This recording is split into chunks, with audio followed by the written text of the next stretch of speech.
I'm Arjuna.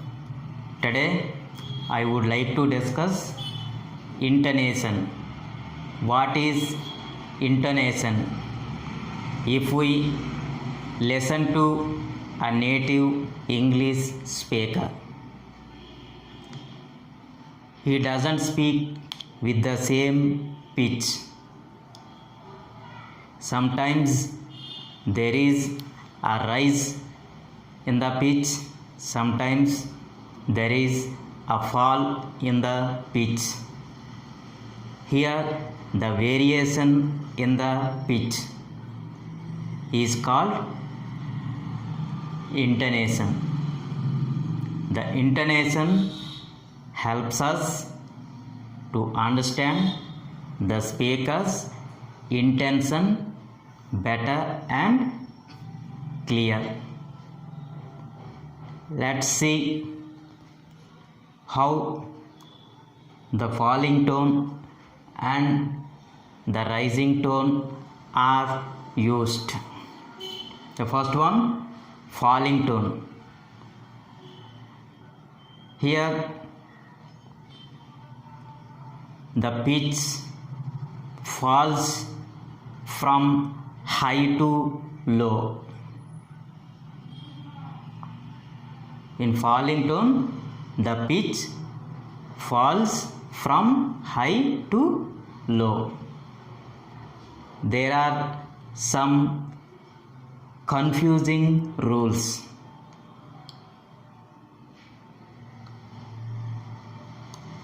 For using falling tone and the rising tone, the rules are very confusing. The first one, statements. The falling tone is used with general statements. Statements which express facts. When we say something definite, we use falling tone. Generally, sentences like statements, the pitch falls at the end. The pitch falls at the end. For example, look here. I like English. I like English. Here the first syllable is the stressed one. The second syllable is unstressed. Here the pitch falls on the second syllable. I like English. I like English. Here the pitch goes up and goes up on the first syllable and goes down or falls on the second syllable. In the falling tone, the pitch falls at the end. I like English. The postman. The postman is looking for you. The postman is looking for you. The postman is looking for you. Here the pitch falls at the end. Falling tone is used with general statements. Statements which express a matter of fact. The second one, WH questions or open-ended questions. WH questions means questions which begin with WH words. Especially when we ask for information, we use WH questions for asking information. The following tone is used with WH questions. First one, example, who is that? Who is that? Here the pitch rises and falls at the end. Who is that? The pitch falls at the end. Who is that? Where did go? Where did you go? Where did you go? The pitch here falls at the end. When we use or ask WH questions, here the pitch falls at the end. Third one, tag questions or question tags, especially when we expect agreement, when we expect other person's agreement, when we ask other person to agree with us, to agree to a statement. It's a lovely day, isn't it? It's a lovely day, isn't it? Here the pitch falls on the tag question. Here we are asking the other person, we are expecting agreement from the other person. We want the other person to agree with us. In that case, we use falling tone. It's a lovely day, isn't it? Here the pitch falls at the end, especially question tags expecting agreement. Next one, imperatives, imperative sentences. The following tone is used with imperative sentences, especially when we express commands and requests. When we express commands and requests, especially angry commands and requests. Shut the door. Here the pitch rises on this content word. Here shut is the focused word or the content word. Shut the door. The pitch falls at the end. Please go. Please go. Here the pitch falls at the end. Next one, exclamations and greetings. The following tone is also used with exclamations and greetings. What a pleasant surprise. What a pleasant surprise.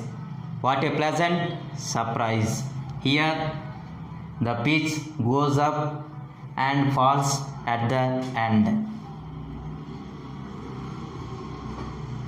What a pleasant surprise. What a pleasant surprise. The following tone is used with exclamations exclamatory sentences, and also at the same time greetings when we greet others. Good morning, good morning, goes up and falls down. Good morning, exclamations and greetings. The second one is the rising tone. When we use, how the rising tone is used. The rising tone is used with yes or no questions or closed type questions. The rising tone is used with the yes or no questions. Yes or no questions mean when we ask yes or no type questions, the other person need not answer us in a sentence. We simply answer by saying either yes or no. We can simply answer by saying yes or no. They are called yes or no type questions. Generally, questions which begin with auxiliary verbs. Questions which begin with auxiliary verbs are called yes or no type questions. The rising tone is used with yes or no type questions. Can you speak English? Can you speak English? It is not English. Can you speak English? Here the pitch goes up. Can you speak English?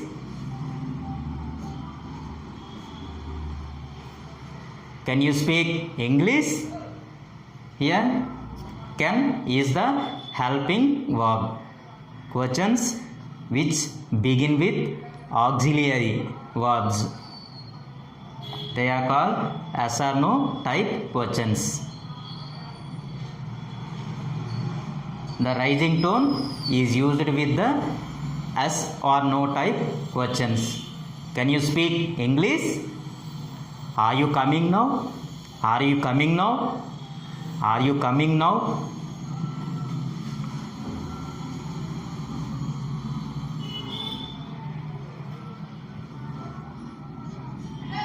Here the pitch goes up.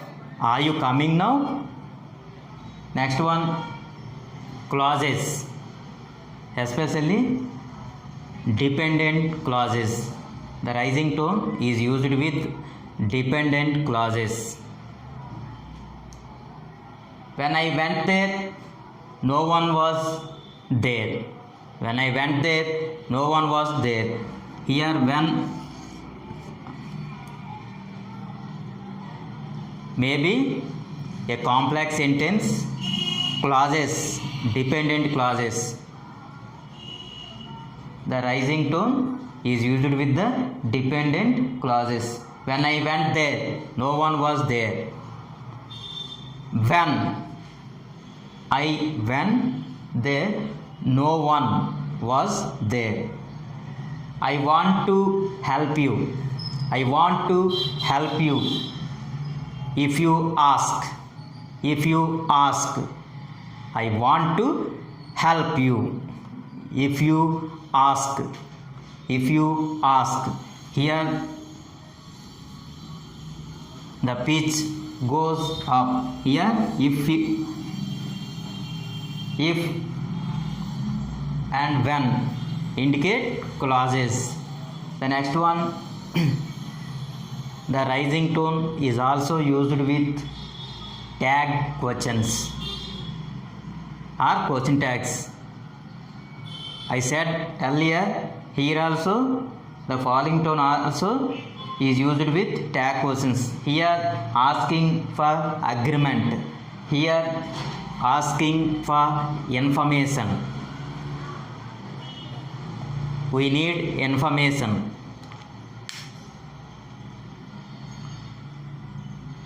We don't expect simply yes or no from other person. We need information, asking for information. Then the rising tone is used with the tag questions. For example, these are nice, these are nice, aren't they? These are nice, aren't they? Here I am expecting what the other person think of. I am expecting information, the right information from the other person. These are nice, aren't they? Tag questions. The next one, greetings. The rising tone is used with greetings, especially cheerful greetings or good wishes. When we express cheerful greetings or good wishes, the rising tone is used. Best of luck, best of luck, best of luck. The rising tone is used. I know it's not easy to teach intonation, but have tried the best. Thank you.